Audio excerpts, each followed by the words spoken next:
అందరూ కూడా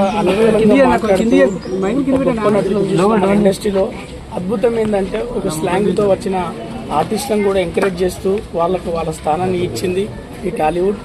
ఆ స్థానంలో ఫిష్ వెంకట్ అనేది ఒక మార్పు. మనందరం ఆది చిత్రంలో జూనియర్ చిత్రం ద్వారా తొడగొట్టు అన్న ఒక డైలాగ్ తోటి కెరీర్ను బిల్డ్ చేసుకొని ఒక అద్భుతమైన స్థానాన్ని సంపాదించుకున్నవాడే ఫిష్ వెంకట్.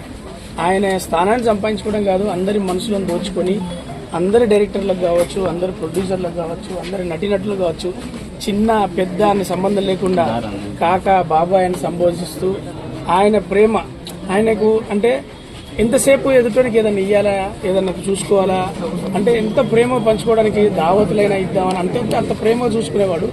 సరే మనందరికీ జీవితంలో నటీనటులకు అంటే మేము మాలాంటి చిన్న ఆర్టిస్టులు గొప్ప నటులను చూసి నేర్చుకునేవి ఉంటాయి. ఇలాంటి మా బాబాయ్ని చూసి నేర్చుకునేది ఏంటంటే జీవితం అనేది చాలా విలువైంది, దాన్ని జాగ్రత్తగా కాపాడుకోవాలి, సమయాన్ని గుర్తించుకొని ముందుకెళ్ళాలి. ఇప్పుడు నేను చెప్తున్నా, నేను అప్కమింగ్ ఆర్టిస్టులకు కావచ్చు, మిగతా ఆర్టిస్టులకు కావచ్చు, ఇక్కడున్న మీడియా మిత్రులకు కావచ్చు, యూత్కి కావచ్చు, మన ఆరోగ్యం మించిన ఆస్తి లేదు. దాన్ని కాపాడుకుంటే కుటుంబాన్ని వదిలేసి వెళ్లే స్థానం రాదు. మరి ఫిష్ వెంకట్ గారు మరి అతని దగ్గర మనం చూడాల్సిన పాఠం, గుణపాఠం కావచ్చు, ఏదైనా కూడా కావచ్చు. అతను లాస్ట్ వరకు కొట్లాడింది ఇంకొద్దిలా బాగుపడి ఇంకొద్దిలా మళ్ళీ లేచి మళ్ళీ నటించి వాళ్ళ కుటుంబాన్ని సెట్ చేయాలి అనే తాపత్రయం ఉండేది. మరి దానికోసం మేము ఫోన్లలో మాట్లాడినాం, ఎందుకంటే షూటింగ్లన్నీ దూరంగా ఉండేది. కానీ వద్దాం అనుకునే లోపు ఇది ఈ విధంగా జరగడం చాలా బాధాకరం.